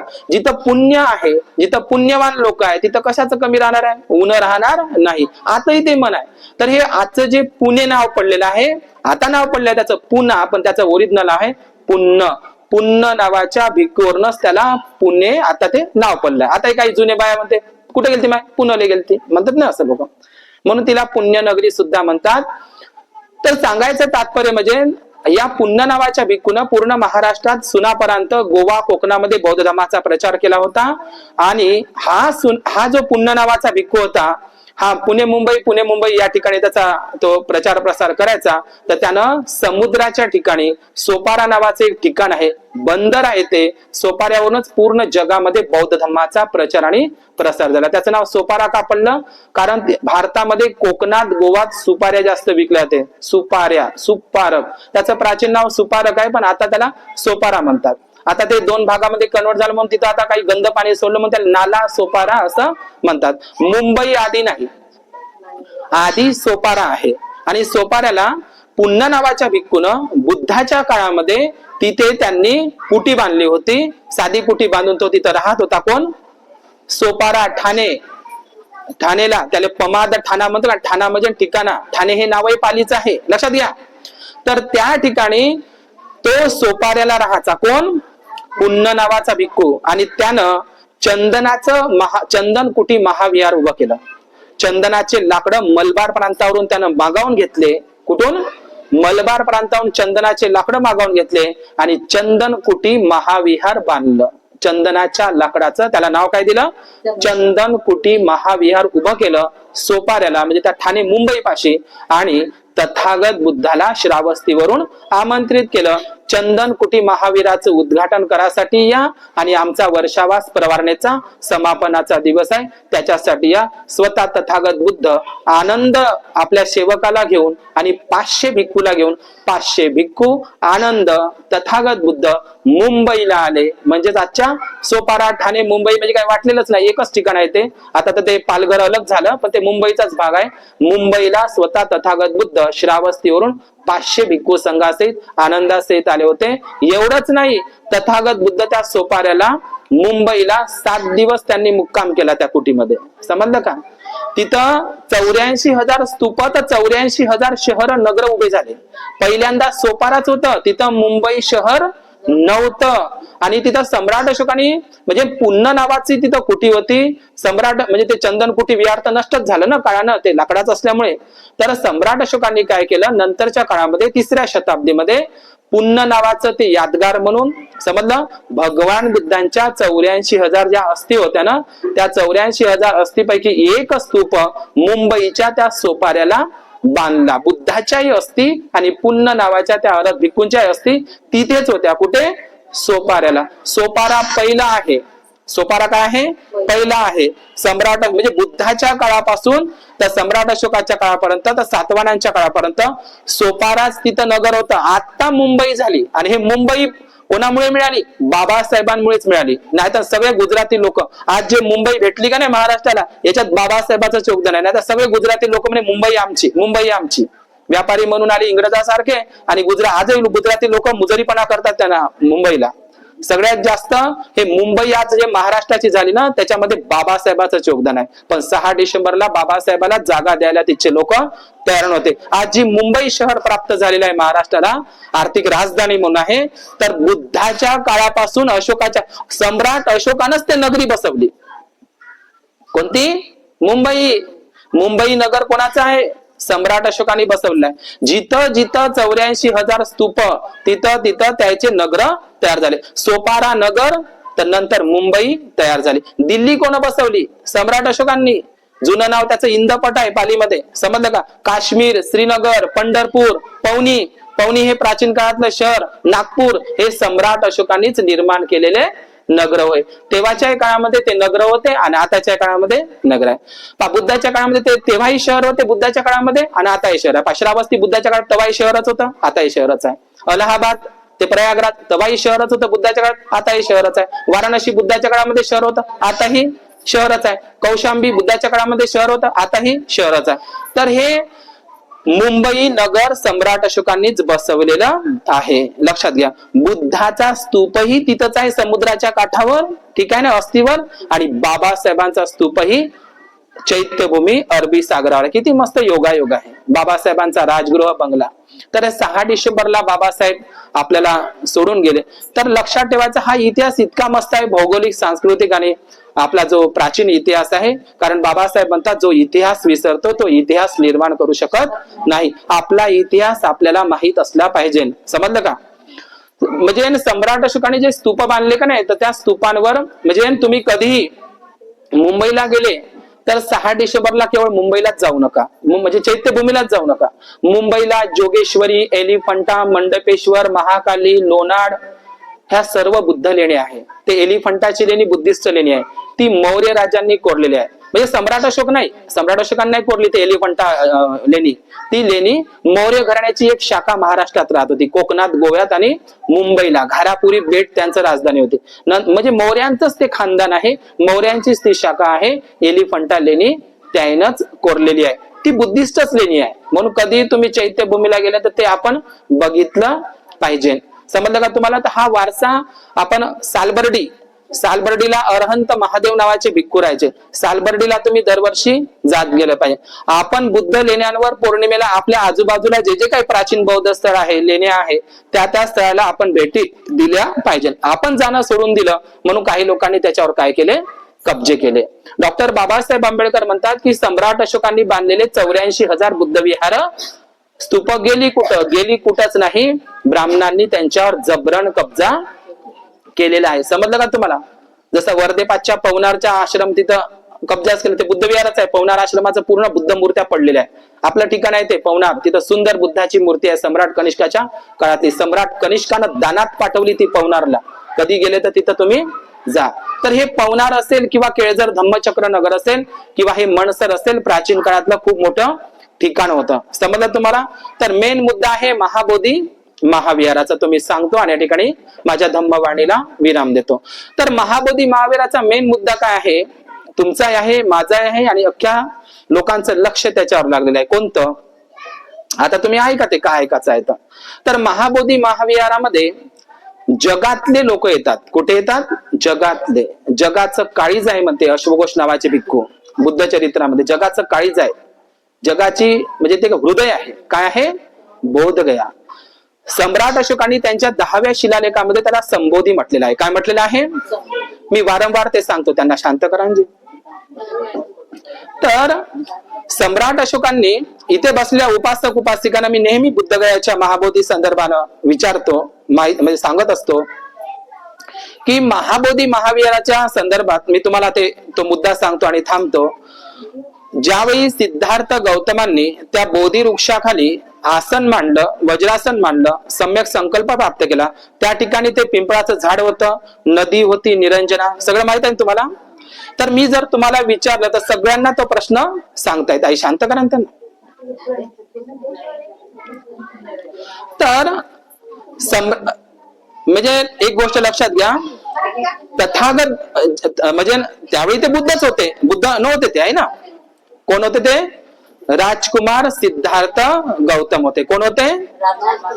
राजकुमार सिद्धार्थ गौतम होते ते. तर हे राजकुमार सिद्धार्थ गौतम बघा, आई श्रद्धावान आहे, मुली अजिबात बसत नाही, ते तिकडच आहे. कारण लेकर तसेच आहे, दिसत आहे ना, आता तिथं दिसत आहे लक्षण.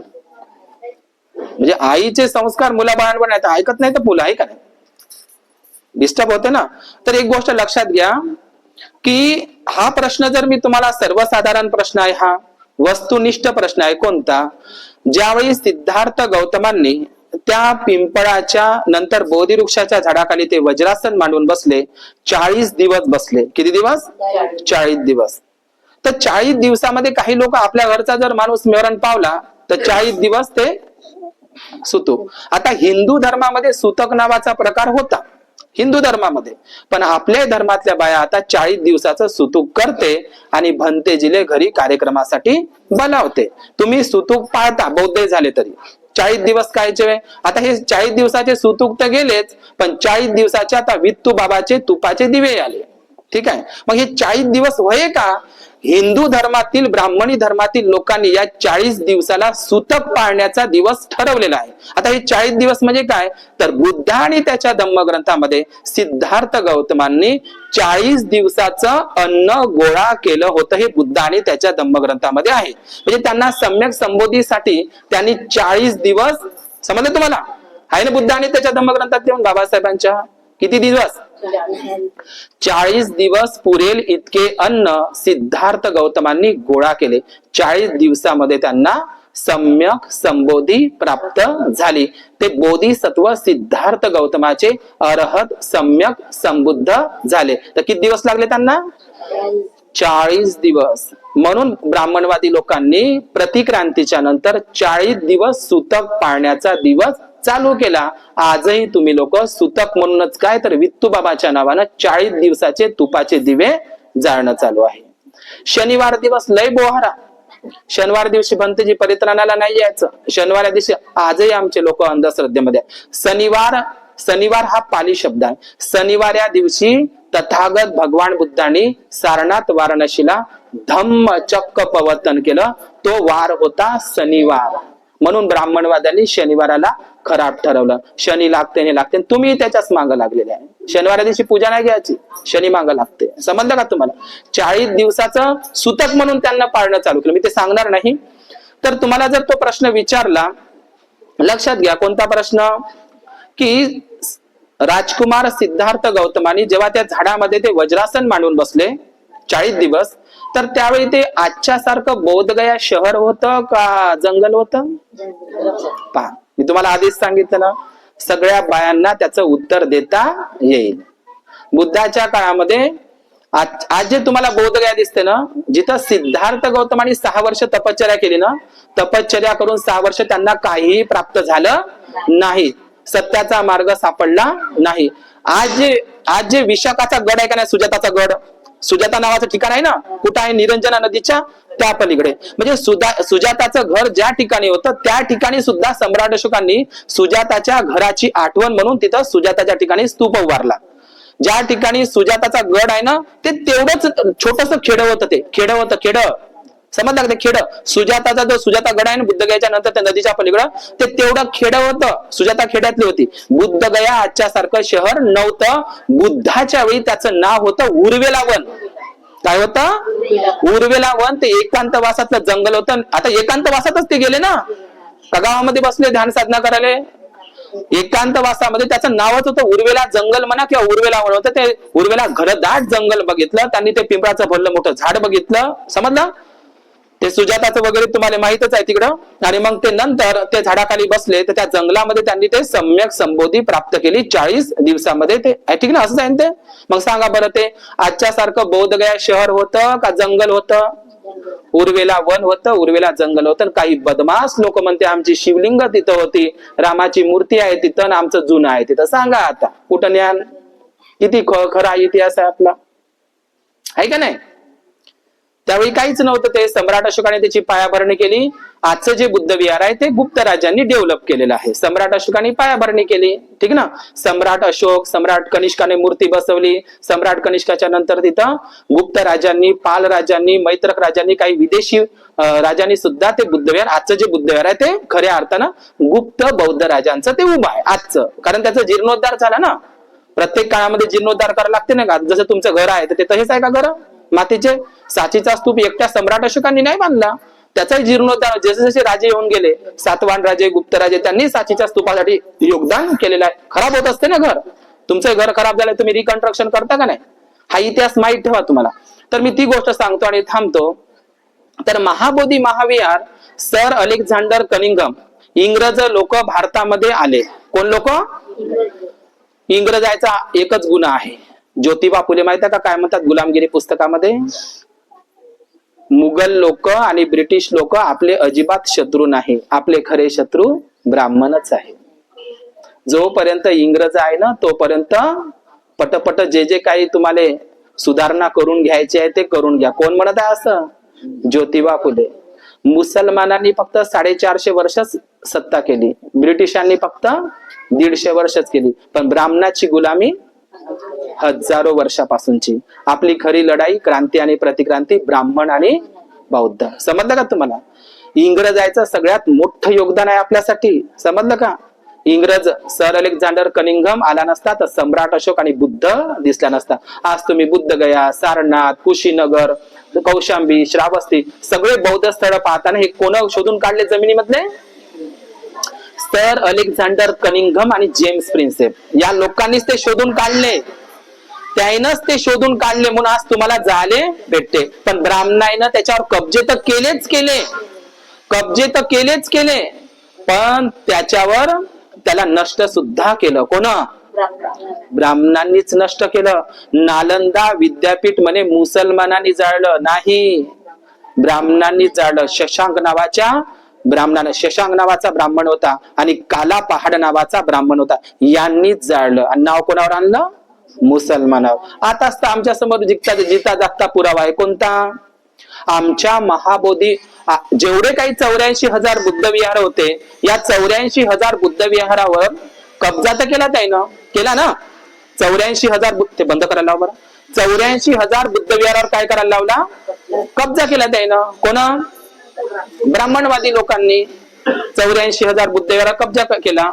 पण आम्ही काय म्हणतो, हे तिरुपती बालाजी आहे, पंढरपूर आहे, सोमनाथ आहे, जगन्नाथ आहे, जेवढे काही प्राचीन जुने मंदिर आहे ती बुद्ध विहारच आहे. त्याच्यावर तुम्ही कब्जे केले, पण ते आता ते आमचे वय, आता ते नको बापा आम्हाला.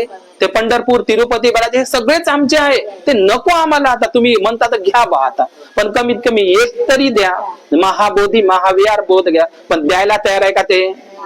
पण मुसलमानांना तोडफोड केली म्हणे विहाराची आणि विद्यापीठ जाळली म्हणे. विद्यापीठ त्याने जाळली नाही. आता आमच्या समोर पुरावा आहे. त्या महाबोधी महाविहारावर बुद्धगयेच्या मुसलमानाचा कब्जा आहे, ख्रिश्चनांचा आहे, जैन शीख बांधवांचा आहे, कोणाचा आहे? ब्राह्मणाचा कब्जा आहे. द्यायला तयार नाही ते. कारण जगातलं सगळ्यात मोठं दान कुठं होते? त्यांना बंद करायला लावा थोडासा. तिरुपती बालाजी. समजलं तुम्हाला? जगातलं सगळ्यात मोठं दान कुठं होते? महाबोधी मी 5 मिनिटं बोलतो आणि थांबतो. तर हे महाबोधी महावीराचं दान सर्वात जास्त दान महाबोधी महाविहारामध्ये होते. समजलं का तुम्हाला? कुठं होते? महाबोधी महाविहार बोध गयाला. त्यांना सांगता महाबोधी महाविहारामध्ये होते. तर हे एक गोष्ट लक्षात घ्या, मी जाता जाता म्हणून सांगतो. महाबोधी महाविहारामधला आक्षेप कोणता मी सांगतो. तुमचा आणि माझा प्रश्न कोणता आहे? बुद्ध का नाही सर्वाचाच आहे. आफ्रिकेपासून अमेरिकेपर्यंत सर्व बौद्ध राष्ट्रातले लोक कुठे येतात? महाबोधी विहार बोधगयाला येतात. त्या महाबोधी महाविहारामध्ये ख्रिश्चन लोक येतात. ठीक आहे ना? यावं, चांगली गोष्ट आहे. त्या महाबोधी महाविहारामध्ये शीख लोक येतात, बुद्ध पौर्णिमेच्या दिवशी येतात. यावं, चांगली गोष्ट आहे. त्या महाबोधी महाविहार बुद्धगयाच्या विहारामध्ये मुस्लिम बांधवही येतात, जैन बांधवही येतात. चांगली गोष्ट आहे. या, बुद्ध सगळ्यांचाच आहे. घ्या तुम्ही बुद्धाचे विचार. आम्ही असं म्हणतो ब्राह्मणांना, तुम्ही त्या महाबोधी महाविहार मध्ये या, पण त्या ठिकाणी येऊन बुद्धाची वंदना म्हणा. पण तिथं काय म्हणून राहिले? ते यज्ञ म्हणून राहिले. दुसरी गोष्ट, तिथं पिंडदान करून राहिले. बाबासाहेबांनी 22 प्रतिज्ञेमध्ये सांगितलं, मी पिंडदान करणार नाही. बुद्धानं पिंडदानाला, सिगाल सुत्तामध्ये पहा, बुद्धानं पिंडदानाला मनाई केलेली आहे. मेलेल्या माणसाला घास टाकणं. तर तिथं बुद्धानं जे पिंडदानाला मनाई केली आहे, तेच लोक बुद्धाच्या महाबोधी महावीरापाशी काय करत आहे? पिंडदान करत आहे, अंधश्रद्धा करत आहे. आम्ही काय म्हणतो त्यांना, ब्राह्मणांनी तिथं यावं, बुद्धाचं वंदन करावं, आणि नाही करता येत असेल तर बुद्धाचं तोंड पाहावं आणि निघून जावं. कोण? ब्राह्मण आहे ना. यावं ना त्यांना, तिथं काही गोष्ट नाही. पण तिथं येऊन ते कारभार करून राहिले. बुद्धगयेच्या, आता ऐका 5 मिनिटांमध्ये ते सांगतो. बुद्धगयेच्या महाबोधी जे महाविहार आहे, तुमचा प्रश्न आणि माझा प्रश्न एकच आहे. कोणता? विहार जसा आहे तसं राहू द्या. काय आहे? कोणता प्रश्न? माझा, तुमचा, सर्वांचा. 5 मिनिटांमध्ये सांगतो आणि थांबतो. की त्या महाबोधी महाविहारामध्ये जसं आमचं आहे तसं राहू द्या. आमच्या त्या महाबोधी महाविहारामध्ये महाबोधी महाविहाराच्या समोर आणि महाबोधी महाविहारातल्या बुद्ध मूर्तीच्या जवळ तुम्ही कुठलेही हिंदू देवी देवता बसवू नका. हा मेन प्रश्न आहे. प्रश्न कोणता आहे आमचा? आमचं जसं महाविहार आहे तसं राहू द्या. त्या ठिकाणून जे तुम्ही अगावचे ते देवदेवता बसवले का नाही, तर त्या ठिकाणी ते बसवू नका, असाच प्रश्न आहे ना. मग त्यानं काय बसवलं? त्यानं काय बसवलं? महाबोधी महाविहारातल्या बुद्ध मूर्तीपाशी त्यांनी शिवलिंग बसवलाय. नीट ऐका, आता ऐका नीट. महाबोधी महाविहाराचं जे विहार आहे ना, त्या बुद्ध तिकडेच करा, तिकडच. तर नीट ऐका, सरळ बसा बरं. या महाबोधी सरळ बसा व्यवस्थित. महाबोधी महाविहाराच्या समोर, समजलं? महाबोधी महाविहाराच्या समोर आणि महाबोधी महाविहाराच्या त्या बुद्ध मूर्तीच्या जवळ शिवलिंग बसवलं. तुम्हाला आवडते का? त्या महाबोधी महाविहारामध्ये, महाबोधी महाविहारात त्या बुद्ध मूर्तीच्या जवळ गणपती बसवला. तुम्हाला आवडते का? नाही आवडत ना? ऐका ना, काय म्हणत आम्ही तुम्हाला, म्हणजे तुम्ही बामणाला शिवाय देता का नाही शिवाय? म्हणजे तुमचा प्रश्न कोणता आहे, माझा कोणता प्रश्न आहे? महाबोधी महाविहारामध्ये बुद्ध मूर्ती, त्या बुद्धगयेच्या महाबोधी महाविहाराच्या त्या बुद्ध मूर्तीजवळ शिवलिंग बसवली. तुम्हाला आवडते का? त्या महाबोधी महाविहाराच्या बुद्ध मूर्तीपाशी काय बसवला? गणपती बसवला. तुम्हाला आवडते का? त्या महाबोधी महाविहाराच्या बुद्ध मूर्तीपाशी तिथं 5 पांडव बसवले. तुम्हाला आवडते का? बुद्धाच्या मूर्तीपाशी 5 पांडव आवडते? त्या बुद्धाच्या मूर्तीपाशी विष्णू गणपतीची मूर्ती बसवली. आता अलीकडे त्या बुद्ध मूर्तीपाशी बुद्धगयाच्या रामाची गारची मूर्ती बसवली. आवडते का तुम्हाला? म्हणजे तुमचा प्रश्न, माझा प्रश्न, सर्वांचा हेच आहे. बुद्धगयेच्या विहारातून ते शिवलिंग, 5 पांडव, ते राम, ते गणपती, विष्णू, ते सगळे दूर करायला पाहिजे आणि पिंडदान नष्ट व्हायला पाहिजे. झालं मुक्त विहार. एवढंच आहे ना. विहार जसं तसं राहू द्या. आता मला सांगा, बुद्धाच्या मूर्तीपाशी, बुद्धगयेच्या महाबोधी महाविहाराच्या त्या बुद्ध मूर्तीपाशी तुम्हाला गणपती चालत नाही, विष्णू चालत नाही, 5 पांडव चालत नाही, ते काय म्हणते रामकृष्ण चालत नाही, विष्णू चालत नाही, गणपती चालत नाही, आणि तुमच्या घरापाशी ज्या बुद्धाले तुम्ही विठ्ठू बाबापाशी नेऊन बसवलं, तो कधी दूर करायचा? समजलं का? आणि काही लोकांच्या घरी बुद्ध मूर्तीपाशी तुम्ही गणपती बसवला, महालक्ष्मी बसवता दिवाळीच्या दिवशी, ते कधी चालते तुम्हाला? बुद्धगयेचा बुद्ध वेगळा आणि तुमच्या घरातला वेगळा आहे का? आता जर तुम्ही हे नवचैतन्य बुद्धविहार बांधलं पांजरीचं, तर तुम्ही जेव्हा बुद्धविहार बांधलं तर कशासाठी बांधलं? कशासाठी बांधलं? बुद्धविहार बांधू, बुद्धविहाराला नाव देऊ नवचैतन्य बुद्धविहार. मग बुद्धविहारात काय आणू? बुद्धाचीच मूर्ती आणू. काऊन दुसरी काऊन नाही आणली? दुसरी काऊन नाही आणली? आणि तुमच्या घरामध्ये जेव्हा तुम्ही बुद्धाची मूर्ती विकत आणता, बाबासाहेबाची मूर्ती विकत आणता, मग बुद्धाच्या मूर्तीपाशी तुम्ही गणपती, महालक्ष्मी, तांबा पितळेचे उघडे नागडे फोटो ठेवता का नाही? तुम्ही ठेवता का नाही? अनेक लोकांच्या घरी ठेवून आहे. सगळ्यात जास्त भटकलेले लोक आहे नागपूरचे लोक, सगळ्यात जास्त भटकलेले आहे. समजलं का? कारण मी 2 वर्ष नागपूरला राहिलो, रामबाग मध्ये आणि कल्पतरूच्या बुद्धविहारात वर्षावास केला, श्रामनेर वर्षावास केला. समजलं तुम्हाला? कुठे? नागपूरला. सगळ्यात जास्त कोराडीला जाणारे लोक आपलेच आहे. ताजुद्दीन बाबाकडे संदल अंगात आणणारे लोक आपलेच आहे. पुरावे आहे माझ्याकडं. समजलं का? आणि सगळ्यात जास्त वित्तू बाबाकडे जाणारे लोक आपलेच आहे. आम्ही काय म्हणतो? सावित्रीबाई फुले तुकाराम महाराज म्हणत होते, नवसे सायासे पोरे होती, मग का करणे लागे पती. देवाच्या देवीच्या नवसानं जर लेकरं झाली असती तर नवरा पती करायची गरजच भासली नसते. आम्ही हिंदू लोकायले शिवा देतो का देवीच्या देवाच्या नावानं, गणपतीच्या नावानं ते लोक लेकरं मागतात. आमचेही बौद्ध लोक आज 69 वर्ष झाले, तुम्ही नागपूरचे लोक जिथं दीक्षा दिली, म्हणजे आम्हाला असं वाटते की अख्ख्या महाराष्ट्रामधले लोक बयकले तरी चालते, बयकले तरी चालते, पण जिथं बाबासाहेबांनी दीक्षा दिली ना तिथचे लोक चांगले राहिले पाहिजे, इतका अभिमान वाटतो. पण तिथचेच लोक बयकलेले आहे. सगळ्यात जास्त वाया गेले आहे तुम्ही. बाबासाहेबाचा धम्म बुडवला आहे तुम्ही. काही गरीब लोकांनी चालवला आहे तो आणि चालवतही आहे. समजलं का तुम्ही? आजही सगळ्यात जास्त अंधश्रद्धेत ते लोक नागपुरातलेच आहे, परिसरातलेच आहे. लक्षात घ्या. तुम्ही बाबासाहेबाचा धम्म पुढे नाही नेला, मागे आणलाय आणि पुन्हाही मागे आणत आहात, पुन्हा पुन्हा आणत आहात. ज्या बाबासाहेबांनी नागपूरचा इतिहास सांगतो म्हणलं तर माझ्याकडे 2 घंटे लागेल, मी सांगणार नाही. मी माझ्या वाणीला संपवतो.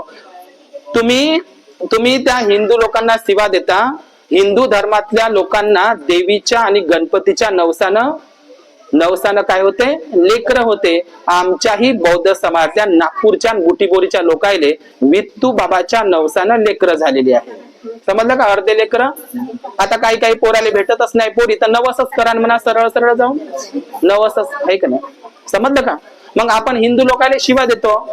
तुम्ही तर नवसाचं लेकरू मागता. ते कुठचं? वित्तू बाबाच्या नवसाचं वय म्हणते. कायचं वय? 40 दिवसाचे तुपाचे दिवे लावत आहे बाया आणि अंधश्रद्धा करत आहे. सांगा मग आपल्यामध्ये सुधारणा झाली का? आपण 22 प्रतिज्ञा पाळत आहो का? आपलं 22 प्रतिज्ञेकडे काहीही लक्ष नाही आहे. म्हणून ती गोष्ट सांगतो बाबासाहेबांची 2 मिनिटात आणि या ठिकाणी थांबतो. बोलू नकांजी.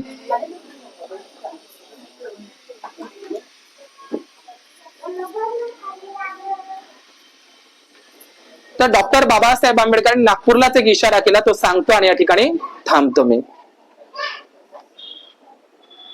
तर तुम्ही लोक कमीत कमी नागपूरच्या लोकांनी तरी बाबासाहेबाचा गाडा पुढे न्यायला लागत होता. पण असं झालं, गावातली गंगा बाबासाहेबांनी आम्हाला दीक्षा दिली ना. आजूबाजूचे मराठवाड्यातले लोक, गुजरात कडले लोक सुधारत आहे, पण नागपूरचे आणि नागपूरच्या परिसरातले लोक सुधारलेले बिघडत आहे. लक्षात घ्या. सगळं ते आता काय सांगू, नागपूरचा इतिहास जर सांगायला गेला तर खूप मोठा, मी ते सांगत नाही. पण ह्या बाबासाहेबांच्या 22 प्रतिज्ञेचं तुम्ही चांगल्या पद्धतीने, म्हणून बाबासाहेबांनी 15 ऑक्टोबरला नागपूरला दीक्षेच्या दुसऱ्या दिवशी एक इशारा केला होता, तोच सांगतो आणि थांबतो. काय म्हणलं बाबासाहेबांनी दुसऱ्या दिवशीच्या भाषणामध्ये? दीक्षा दिल्याच्या नंतर तुमची ही जबाबदारी फार मोठी आहे. इतर लोकांना तुमची ही जबाबदारी फार मोठी आहे. इतर लोकांना तुमच्याबद्दल आदर मान सन्मान वाटेल अशी कृती तुम्ही केली पाहिजे. समजलं का? बौद्ध धर्माच्या दृष्टीने सध्या भारताची भूमी शून्य आहे. हा बौद्ध धर्म म्हणजे गळ्यात एक मढे अडकवून देत आहो असं समजू नका. हा बौद्ध धर्म उत्तम रीतीने तुम्ही पाळा, नाहीतर महार लोकांनी हा बौद्ध धर्म बुडविला असं माझ्यावर पुढे जाऊन लोक आक्षेप घेतील. पण महार लोकांनी खरोखरच बुडवला आहे असं चित्र दिसत आहे. आज 69 वर्ष झाली दीक्षेला आणि बाबासाहेबांच्या त्यालाही 6 डिसेंबर जवळ येत आहे. नानकचंद, माझ्या धम्माचा रथ माझ्या लोकांना जाऊन सांग नानकचंद, मी आणलेला हा धम्माचा रथ ज्यांना पुढे न्यायचा असेल तर नक्कीच पुढे न्या. पण त्याला मात्र मागे आणण्याचा प्रयत्न करू नका. तुम्ही धम्माचा रथ मागे आणता का पुढे नेता? एकामेकाचे पाय खिचता का विहारातल्या बायाचे? समजलं का? तुम्ही जर एकामेकाच्या काड्या करत असाल, एकीमेकीच्या निंदा करत असाल आणि फूट पाडत असाल, फूट पाडणं आपलं काम नाही आहे. देवदत्तानं फूट पाडली होती का नाही? पाडली ना? किती भिक्खुले घेऊन गेला तो अल्लग? 500 भिक्खुले फोडलं, फूट पाडली आणि त्याचं मरण कसं झालं? आता आहे ना मागशीच पौर्णिमेला, आहे का नाही? तुम्ही फूट पाडणारे आहात का? फूट पाडणे, भगवान बुद्धाने फूट पाडणे हे महापाप सांगितलंय. फूट पाडणं म्हणजे बाबासाहेबाचा धम्मरथ मागं आणणं होय. फूट पाडणारे नाही बनायचं आपल्याला. आपल्याला माणसं जोडायची आहे, मन जोडायची आहे. आपल्याला अख्खं जगातलं कुठलंच काम नाही, एवढं जबाबदारी बाबासाहेबांनी आपल्याला दिलेली आहे. समजलं का? म्हणून आपण 22 प्रतिज्ञेच पालन करा. बुद्धाला, धम्माला आणि संघाला या 3 रत्नाले सोडून तुमचं डोकं कुठंच टेकलं नाही पाहिजे, ना त्या वित्तूबाबाकडेही. समजलं का? आपल्याला वित्तूबाबाच्या याची दीक्षा नाही दिली, आपल्याला बुद्ध धम्म संघाची दीक्षा दिली. आणि तुम्हाला एवढी खुशी आहे तर तुम्ही हे नथी मे म्हणणं सोडून द्या. नथी म्हणजे नाही, बुद्धाशिवाय नाही म्हणजे नाही, बुद्धाच्या धम्माशिवाय नाही म्हणजे नाही, आणि बुद्धाच्या संघाशिवाय नाही म्हणजे नाही. बुद्ध रत्न, धम्मरत्न आणि संघरत्न. बुद्ध शरण, धम्म शरण आणि संघ शरण, या 3 रत्नालाच मी शरण जाईन. या 3 रत्नासमोरच माझं डोकं टेकलं पाहिजे, उघड्या नागड्याकडे नाही. समजलं का? 3च रत्न आहे आपल्या जगामध्ये, त्याची बराबरी होत नाही. जे लोक 3 रत्नाले सोडून इकडे तिकडे उघड्या नागड्याकडे जात असेल तर ते ओरिजिनल बौद्ध लोक नाही आहे, ते डुप्लिकेट लोक आहे. 22 प्रतिज्ञा बाबासाहेबांचे पाळणारे लोकच ओरिजिनल बुद्धिस्ट आहे. 22 प्रतिज्ञाच पाळा. तेलाचे दिवे लावणं सोडून द्या, अंधश्रद्धेतून बाहेर पडा. बुद्ध आणि बाबासाहेब हेच आपले महान आदर्श आहे. त्याच्यावर चाला तर तुमच्या घरामध्ये चांगलंच होईल. तुम्ही जर वित्तूबाबाला आदर्श मानत असाल तर वित्तूबाबा सारखेच तुमचे पोरे लेकर पागल दिसणार आहे, तुम्हाला जीव्यागाळच करणार आहे. समजलं का? बाबासाहेबाला आदर्श मानाल तर बाबासाहेबाचा टायकोट दिसेल त्याले, आणि ते नागडं दिसेल तर तो तसाच वागड ना. लक्षात घ्या. काही बायाले इतकं बेकार वाटते, बुद्धापेक्षा बाबासाहेबापेक्षा त्याचं वित्तूबाबावर लय प्रेम आहे. समजलं का? माया रागही करतील लोक तर करू द्या, मी तर बोलतच डायरेक्ट, आहे का नाही? तुम्हाला वित्तूबाबाची दीक्षा नाही दिली बाबासाहेबांनी, आपल्याला बुद्ध धम्माची दीक्षा दिली. समजलं का? त्याने काही आपल्यासाठी शाळा काढल्या नाही, काहीच केलं नाही. समजलं का? आपण त्याच्या मागं लागलेला, जे लोक बाहेर लागले त्याला लागू द्या मागं. ज्या लोकांना मराचं भेव लागते, जादू टोना हाय म्हणते ते लोक, त्याला जादू टोना होते. समजलं का? ज्याला मराचं भेव लागते तेच वित्तूबाबाकडे जाते. समजलं का? ज्याला बुद्धाचं वचन समजलं, जे माताजीने सांगितलं, जन्म आहे तर एक दिवस मराच लागते. पण ज्याला मरुशाच वाटत नाही, मी मेली नाही पाहिजे, मेली नाही पाहिजे, जा तिकडे चालले ते वित्तूबाबाकडे भटकलेले. समजलं का? जन्म आहे तर मराच लागते. ज्याला मराचं नाही ते लोक वित्तूबाबाकडे भटकते, अंगात आणते वित्तूबाबा. वित्तूबाबाच्या नवसात होते काय गंजटी निघाला मग, आहे की नाही? चांगलं निघा लागत होतं. लोक आपले माहितीये का, तुम्हाला तो महाराज दिला मागं लावून तुमच्या मागं आपलाच म्हणते वानकिड्या. मग आम्ही आमचे पुतळे करा, आमचे मंदिर करा, भंतेची लोक मेल्याच्या नंतर. समजलं का? आमचं करा ना मग. आम्ही बुद्धाच सांगत नाही, त्याला बुद्धच सांगितलं. मग माहिती आहे ना बुद्ध सांगा, आणि भंतेची काय सांगते तर मग जाणं ते मंदिरं करा उभे. आता नागपुरातले कितीतरी भंतेची मरत जायचे मंदिर बांधा, मोठे स्तूप बांधा करा. त्याने तर बुद्धच सांगितलं ना. त्यानं बुद्ध सांगितलं, त्याने तर बुद्ध सांगितलं जी म्हणते, त्यानं वित्तूस बाबांना बुद्धच सांगितलं. मग एवढे भंतेजी तुमच्या नागपूरचे मरते तर त्याचंही करा ना तुम्ही, मंदिर तिथे जा. भंतेचं करा तर मानीन बा तिथं, आहे का नाही? मी ब्राह्मणाला काय शिवा देता हो का? बुद्धगयेच्या विहारामध्ये बुद्ध मूर्तीपाशी त्यानं ते देव बसवले ते तुम्हाला आवडत नाही, आणि घरामध्ये तुम्ही बुद्धापाशी ते देव बसवले ते आवडते. आणि बुद्धाने बाबासाहेबांना तुम्ही त्या वित्तूबाबापाशी नागड्यापाशी बसवले ते तुम्हाला आवडते. मग हे चुकीचं नाही का? चुकीचं आहे का नाही? तर जा ना तिकडं, जा तिकडं. ज्याला जाऊ शकत तिकडं जा, आणि ज्याला देव पूजायचे ते खुशाल पूजा. पण बाबासाहेबांनी बुद्धाने त्याच्यापाशी नका ठेव, खुशाल पूजा. मला त्याशी काय घेण देण नाही. बाबासाहेबाच्या 22 प्रतिज्ञा पाळा. मी आंबेडकरवादी भिक्खू आहे आणि भारतातलाच आहो. मी काय थायलंड मधून गेलो म्हणजे थायलंड काय अंगात आणत नाही मी. समजलं का? कारण बुद्ध इथून गेला थायलंडले, आम्ही नाही गेलो थायलंडले. समजलं का? काही भिक्खू अंगात आणते ना, आम्ही थायलंडला गेलो. मग काय झालं त्या अंगात? बुद्ध इथून गेला राजा.